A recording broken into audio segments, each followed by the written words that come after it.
Oi, eu sou a Tamires, bem-vindo ao meu canal Aqui Lemos com Calma. E hoje eu gostaria de fazer a atualização para vocês sobre o que eu ando lendo nesse mês de janeiro.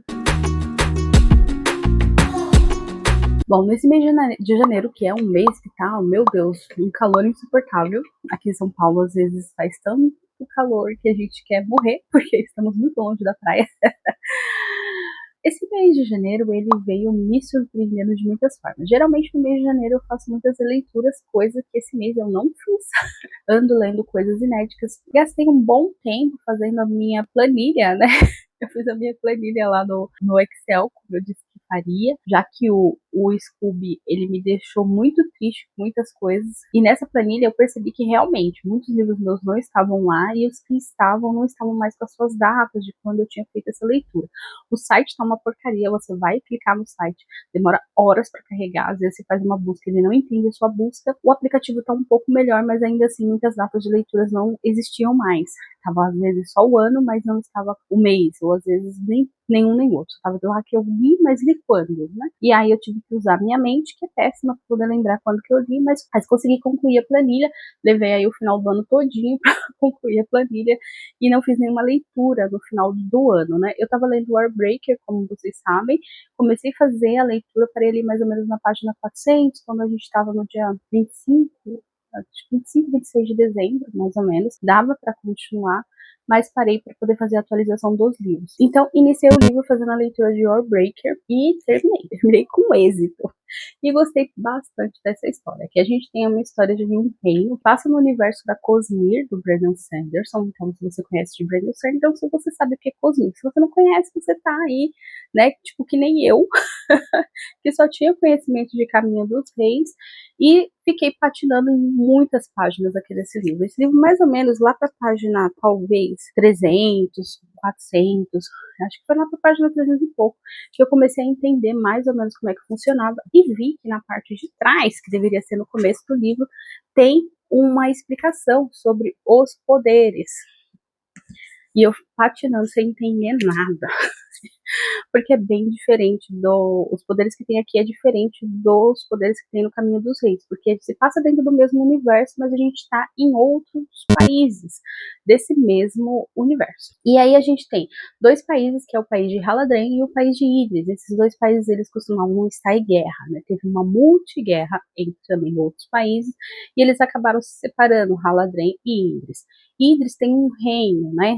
Tem ali seu rei, sua rainha, que antes eram rei e rainha de Haladrim também. Mas com essa guerra, essa família real se refugiou nas montanhas e fundaram seu reino ali, o reino de Idris. E o reino de Haladrim, ele é governado pelo rei Deus, que é um dos retornados. Aqui a gente tem pessoas que, ao morrer, elas retornam à vida. E retornando à vida, elas retornam com poderes, que os poderes aqui são criados com respirações. Então, você já nasce com a sua respiração, que te dá um certo poder, mas você pode adquirir mais respirações. E esses retornados, eles costumam voltar ao mundo com uma quantidade enorme de respiração, mas é somente uma respiração. Não sei se vocês estão me acompanhando. Mas eles têm alguns poderes, e um poder maior deles é fazer um desejo ao teu povo. Geralmente, esses retornados, eles têm um prazo de validade na Terra. Eles vão ficar no máximo uma semana, né, com vida. A vida deles vai se estender por uma semana, como se eles fossem para o purgatório. E nesse purgatório lhe é concedido a opção de voltar à vida para realizar algum feito. E eles retornam à vida e vai viver durante uma semana para realizar esse feito. E depois eles vão voltar aí a morte, né? Vão morrer de novo. Só que o pessoal de Idris, eles até reconhecem os retornados, mas eles não acham que os retornados são deuses. Já o pessoal de Haladrim, né, o povo de Haladrim, eles deusifica esses retornados e não querem que eles retornem, né? Porque acreditam que eles têm mais para fazer aqui na Terra. E para que esses retornados continuem vivendo, você doa uma respiração, ou seja, uma pessoa, ela tem que dar a respiração dela para aquele deus. Não é que ela vai deixar de viver, mas esse poder vital passa para esse deus e esse deus consegue viver mais uma semana. O pessoal de Idris acha que isso é muito errado, porque a respiração, eles identificam que a respiração de uma pessoa é considerada também a alma dessa pessoa. E aí eles têm várias discordâncias, assim, em questão religiosa, o que acredita. Esse livro vai falar muito de teologia, ele deixa isso bem especificado em várias passagens. Cada um tem a sua religião, nós vamos ter os povos, né, de Haladren, a gente também tem o povo de Idris, mas a gente também vai ter outros povos aqui no meio desse país.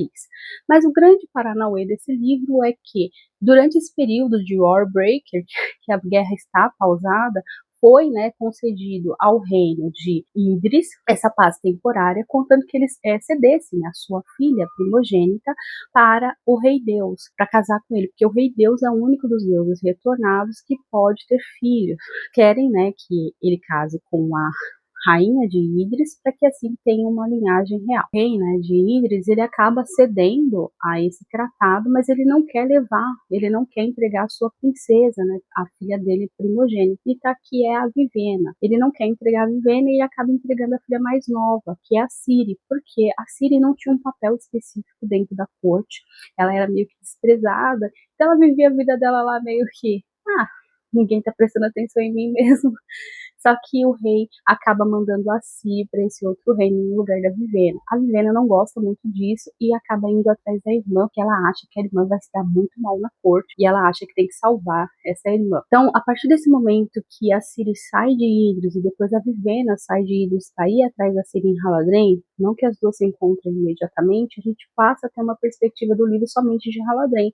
A gente não tem mais informação de Idris, a gente não tem nenhuma passagem do que está acontecendo lá em Idris. Isso me deixou um pouco ressabiada, porque eu fiquei, nossa, eu queria tanto saber como é que o rei lidou com isso, porque ele não quis entregar a filha dele mais velha, e a filha dele mais velha acabou fugindo, indo para Haladren, e agora a gente não sabe o que está acontecendo lá em Idris. Chegando aqui, a Ciri, coitada, foi casar com o rei Deus, ela não estava preparada para isso, ela não foi instruída, né, desde criança, quer se casar com esse rei Deus, então tudo para ela é novidade. A gente vai seguindo como ela vai fazer essa politicagem, como é que ela vai lidar com esse rei Deus, que para ela parece ser um monstro. Foi assim que foi vendido para ela desde quando ela era criança. O pessoal de Idris acha que os retornados não são deuses e sim são monstros. E é bem legal os capítulos da Ciri, você se diverte bastante, porque ela é meio doidinha, é muito engraçada.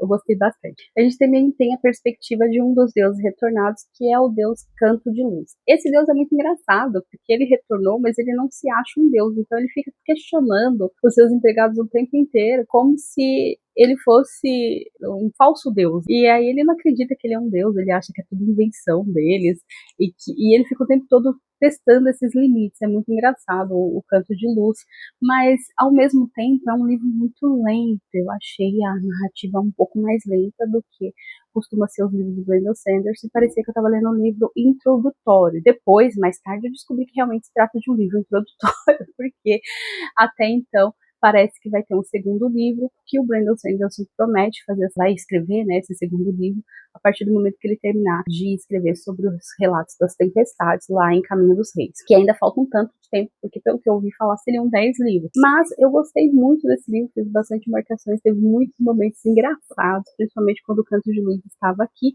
e a gente também tem uma outra perspectiva que é do Versher. O Versher, ele é tipo um assassino, um mercenário, né?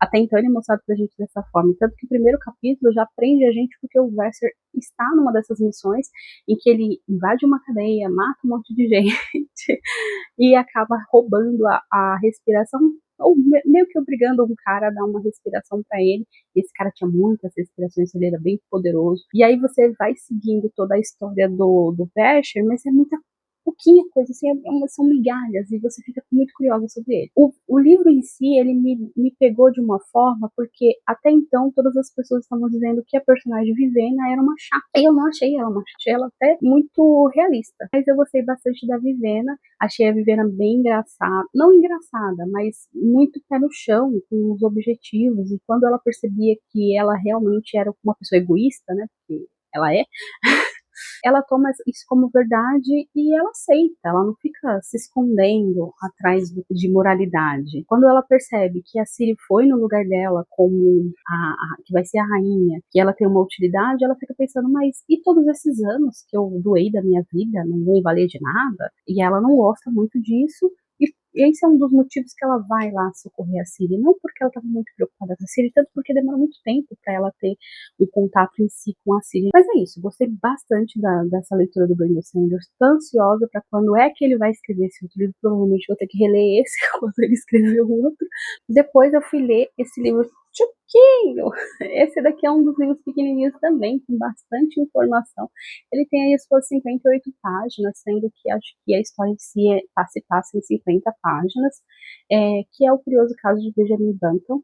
Acho que todo mundo já ouviu meio que falar desse livro por causa do filme com o Brad Pitt, um filme que eu gostei bastante, que eu já assisti muitas vezes, e fiquei muito impressionada não com a escrita do Fitzgerald, porque eu já conhecia o jeito dele escrever, realmente é um autor extremamente descomplicado. Ele escreve de uma forma, a prosa dele é muito fácil, é muito, sabe, acessível.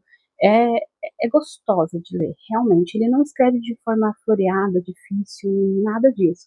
E ele consegue prender a tua atenção logo nas primeiras páginas. E eu fiquei muito, assim, pensativa sobre esse livro, porque ele vai falar da vida e da morte, né, do Benjamin Button, mas ele fala de uma forma que você fica pensando, nossa, quando a gente é criança, a gente depende tanto do adulto, a gente é tão dependente de outra pessoa para poder suprir as nossas necessidades. E o livro ele mostra muito bem isso. E quando a gente é idoso também. Teve algumas mudanças, claro, né, de acordo com a narrativa diferentes do filme. No filme a gente tem muito ênfase no romance do Benjamin Button, nos seus próprios dilemas e problemas ali da própria vida. E aqui, por ser um livro tão curtinho, não há tempo suficiente para desenvolver todas essas informações. O filme ele se torna uma expansão, né, desse mundo. Ele realmente, o filme trabalha melhor essas questões, acredito. Esse livro ainda assim conseguiu fazer com que eu ficasse tocada e sentida. É um livro muito curto, ele teria que escrever um romance para me trazer mais camadas dessa história. Mas eu gostei bastante do curioso caso de Benjamin Button. Aí eu fui ler aqui, né, O Amor Teoricamente, da Ellie Hazelwood. Fiquei assim achei uma leitura extremamente agradável, gente. Eu ri muito nesse livro. Fiz algumas anotações das piadinhas.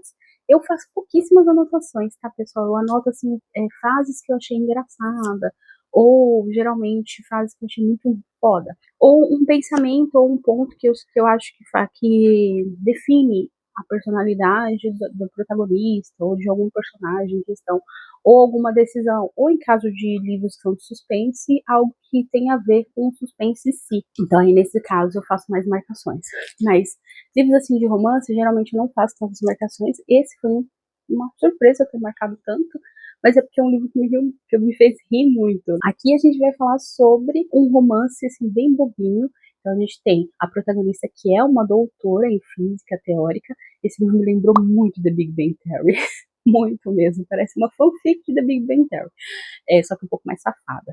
E a Elsie é uma física teórica, ela tá num momento perrengue da vida dela, porque ela tá num emprego bosta, que é ser uma professora adjunta, que é basicamente a professora substituta que nós temos aqui no Brasil. E ela tá recebendo muito pouco, e ela tem uma doença, que é diabetes tipo 1, não é spoiler, tá bem no início do livro. Ela precisa de plano de saúde, nem isso ela tem. Ela tem um orientador, né? Esse orientador, ele vai ser bem importante aqui na história, e esse orientador sempre orienta ela a se tornar professora. Mas ela não quer se tornar professora, ela queria mesmo ser pesquisadora. Mas existe um problema aí no mundo da física teórica, que existem os físicos experimentais. Então a gente tem o Sheldon, que é o físico teórico, o Leonard, que é o físico experimental. E aí, no caso, o físico experimental que é o Jack. E esse Jack, ele lançou, né, um artigo que ele detona os físicos teóricos. Então ela tem uma rixa com esse Jack, apesar dela não conhecer ele até o momento. E isso impactou muito na carreira dela. E ela não consegue empregos bons, né? Como a Elsie, ela tá com muitos problemas financeiros, ela tem uma família bem bosta também, ela acaba se tornando uma acompanhante. Mas não uma acompanhante que a gente conhece. Tem um aplicativo que é tipo o Tinder, só que nesse aplicativo você pode contratar uma namorada de aluguel.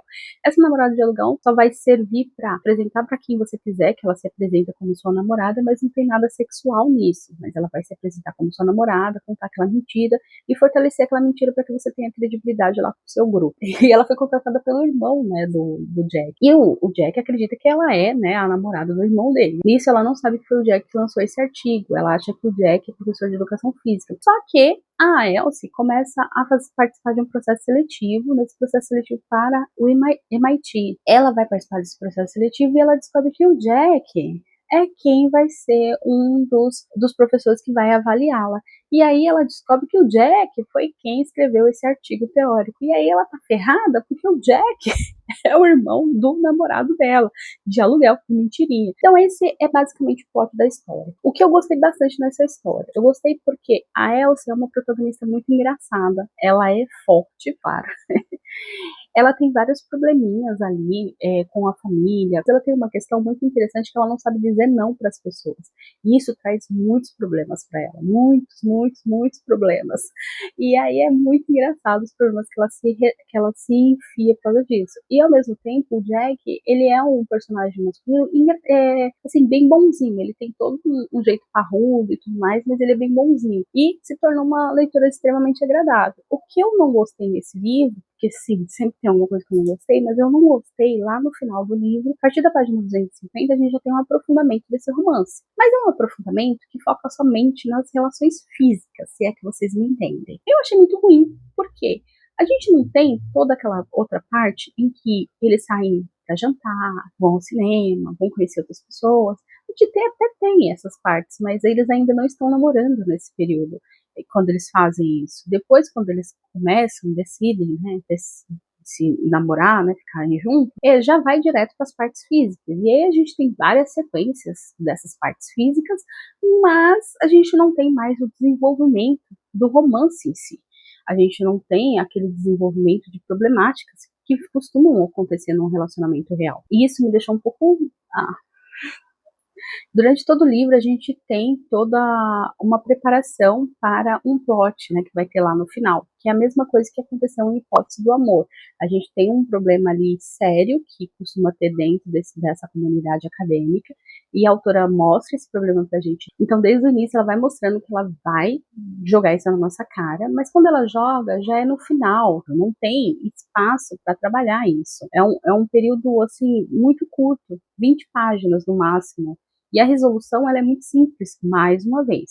A resolução é muito simples. Então, ela traz um problema grande e resolve ele assim. Então, tá ali só pra tá. Não gostei muito dessa parte, mas, no geral, por até a página, né, 250, ter me feito rir bastante, me divertido bastante com os personagens, a interação entre a Elsie e o Jack, o irmão deles também, é muito engraçado. O jeito que ela trata os professores, de que ela sempre fala uma coisa, mas pensa outra, porque ela não tem coragem de dizer não, né? Faltou muito essa questão de interação entre ela, o Jack, a família, ela, o Jack, a amiga, tem um pouco de interação, porque ela tem uma melhor amiga e realmente essa amiga tem alguns papéis interessantes. É uma amiga que realmente é melhor amiga mesmo e deveria estar aqui. Fiquei, né, interessada em fazer outras leituras da Ellie Hazelwood, possivelmente eu possa adquirir novos livros dela. Depois de fazer essa leitura aqui, não é como, quer dizer, melhor do que nos filmes, que eu também li, não é como nos filmes, eu não sabia que era uma sequência, né?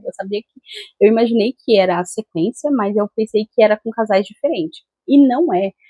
É o mesmo casal, tá? Já fiquei ressabiada com isso. Uma outra coisa, assim que eu comecei a fazer a leitura aqui de que melhor que nos filmes, eu já fiquei, é romance adolescente. Gente, eu não tenho mais paciência com adolescente, tá? Aqui a gente vai contar a história da nossa querida Liz. A Liz perde a mãe dela com 11 anos de idade. A mãe era totalmente fascinada em filmes de romance. A mãe dela sempre falou pra ela que ela tinha que escolher um mocinho, não o bad boy. E a gente tem, né, o vizinho dela, que é o Wes. E o Wes, ele é o típico bad boy. Pelo menos é isso que a Liz acredita que ele seja. Ele se conhece desde a infância. Ele estava ali quando a mãe dela faleceu também, então ele faz parte aí da vida dela, só que agora que ela tá nos seus 17, 18 anos, mais ou menos, ele não faz tanto parte assim da vida dela. Ela tem uma rixa com ele, porque os dois têm uma vaga de garagem na frente da casa, ali os dois lutam por essa vaga. Durante todo o livro a gente vai ter trechos de filmes, né, então a gente tem uma frase de um filme de romance, a gente vai ter trechos desse filme de romance, uma frase que vai falar de amor, e a gente também vai ter pedaços de música. Então tem toda uma trilha sonora durante todo o livro. Aí no final aqui do livro vai ter toda a trilha sonora da Liz e do Wes. Quando eu vi que era um romance de adolescente, eu pensei em parar de ler, mas continuei. E me surpreendi, porque a Lynn Painter, ela escreve muito bem para adolescente. Temos aqui algumas tensões, mas todas as tensões que nós temos não são tensões sexuais. Já em Amor, teoricamente, a gente tem uma tensão sexual desde o início. Todas as piadas têm uma conotação sexual. Já aqui, nesse livro Melhor que nos Filmes, não temos. E sabe o que é interessante? Porque eu fiquei assim, eu até parei e falei, gente, esse daqui é um livro adolescente. Porque todos os livros, né, por agora que as editoras estão lançando de romance, tem essa capinha fofinha de desenho de menininha. E esse daqui também tem. Aí eu pensei, é um romance adulto. Foi o que eu pensei. Que antes vinha escrito, né, que era romance adulto. New Adult. Agora já não vem mais. E esse daqui também não vem, ó. Tá vendo? Não tem a classificação. Você tá vendo a classificação aqui? Não tem classificação. E esse daqui eu acho que é 18 mais, tá? 18 mais. Porque tem bastante cena aqui que adolescente não deveria estar lendo. E já esse daqui também não tem nenhuma indicação. Mas ele é todo fofinho, tá vendo? Mas ele é adolescente. Ele é realmente adolescente. A gente não tem aqui uma tensão sexual nem nada disso. Vamos ter todo o desenvolvimento do romance da Liz com o Wes. Então a Liz, ela tem esse mundo dela da lua, de que ela quer viver que nem os filmes, se veste de forma diferente, ela coloca os vestidos fofinhos, ela acha que vive num romance. Tem um amigo de infância que ele tinha saído da cidade quando ele era novo e ele retorna, né, pra a cidade agora que ele é mais velho. Ele veio do Texas, retornou do Texas, e ela fica fissurada, porque quando ela era mais nova, ela jurava que era apaixonada pelo Michael, porque o Michael sempre defendeu ela ali quando ela era criança. E ela quer sair com ele, ela quer ter um romance com ele, só que ela não tem como, né, chegar até ele, porque ela não tem nenhuma aula com ele, ela não tem, ele não mora mais perto, ali na mesma rua, né, a casa dele é mais longe, e, e aí a única forma que ela vê de fazer isso é contatando o Wes, né, que o Wes tem aulas, né, em conjunto com esse Michael, então os dois têm ali uma amizade. Ela contacta o Wes e acaba, né, os dois fazendo ali aquela aposta de sempre, de que eles apostam uma vaga pro Wes fingir, né, primeiro pro Wes levar ela pra festa onde o Michael vai estar, porque ela acha que o Michael vai cair de amores por ela só por conhecer ela, quer dizer, conhecer não, por reavê-la. Só que não acontece isso. O que acontece é pior.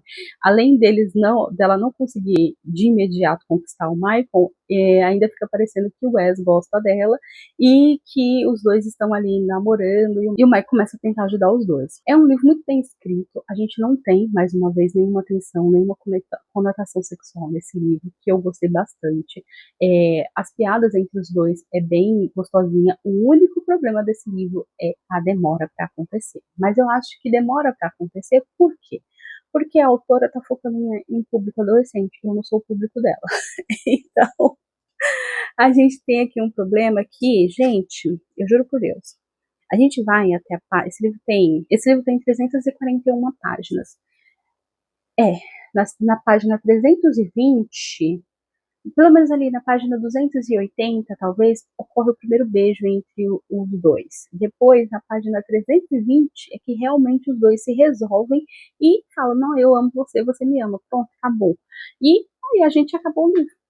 É uma palhaçada.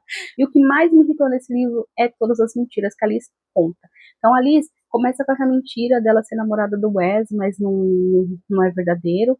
Depois, essa questão do namorado do Wes, ela tem problema com a madrasta dela, né? A madrasta dela é super de boa, mas ainda assim ela trata mal essa madrasta. Ela tem problemas seríssimos com a questão do luto da mãe dela. Então, ela sempre tá assistindo esses filmes, se vestir como uma personagem de romance, querer sempre agradar a mãe dela e sempre no cemitério conversar com a mãe dela. Essa menina precisa de terapia, urgentemente. Ninguém toca nesse assunto, ninguém leva essa menina pra terapia. Tem a melhor amiga da Alice, eu acho que a melhor amiga é meio deixada de lado aqui na história. Acho que a gente poderia ter mais arcos com essa melhor amiga, mas a Alice começa a mentir pra caramba. Ela mente o tempo inteiro. E aí você vai ficando com raiva, porque existem tantas formas de você contar uma história, e não precisa sempre ser essa história tipo romance chiquilite, tipo Sophie Kinsella, que a protagonista vai colocando um monte de mentira, mentira, mentira, mentira. Não precisa ser assim, gente. Tem outras formas de você escrever uma historinha legal sem recorrer a esses esqueminhas, né? De sempre ser uma mentirinha para poder gerar alguma coisa. Esse livro é um best-seller, acredito eu, se eu não me engano. Acho que sim. Eu tava lendo aqui, parece que ele vendeu bastante. E se ele vendeu bastante é porque as pessoas gostam desse tipo de história que tem essas mesmas coisas de sempre. É um clichê muito bem escrito. É uma autora que vale a pena você indicar para os adolescentes. Ela sabe conversar com os adolescentes, apesar de faltar um pouco de profundidade. E aí, né, eu fui ler a sequência. Por quê? Como eu fiquei tão irritada com o final, que me sobrou menos de 10 páginas com o romance, né? Eu segui o romance todinho para poder ter menos de 10 páginas com o casal. E aí, quando eu falei assim, não, vou ver, né, o próximo livro se a gente tem mais cenas fofas com o casal, que vale a pena agora que eles são namorados. Só que o segundo livro, isso não é spoiler, tá na própria sinopse do livro, a gente já inicia a porcaria do livro com os dois terminando o relacionamento. Então, eles não estão mais juntos. E aí, é isso. A gente vai seguir o livro todinho de novo. Mais uma vez, a gente foi ter uma resolução disso daqui lá na página 300 e tanto.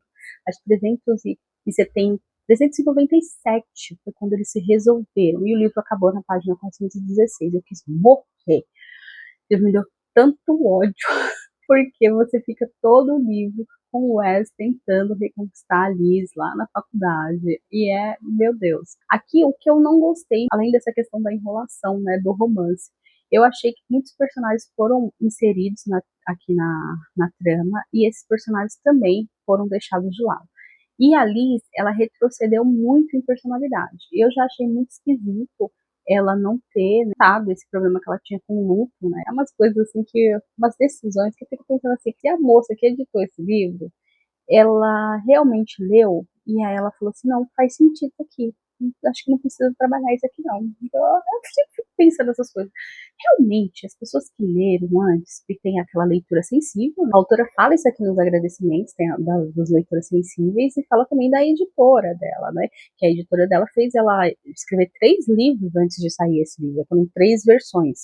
E a terceira que ganhou. E aí eu fico pensando, nossa, o quão ruim foi as outras 2 versões para essa daqui ter ganhado. Porque dava, sim, pra gente poder pensar nessas coisas. E a gente vai ter tanto a visão da Alice quanto a visão do Wes. Então fica um pouco mais legalzinho.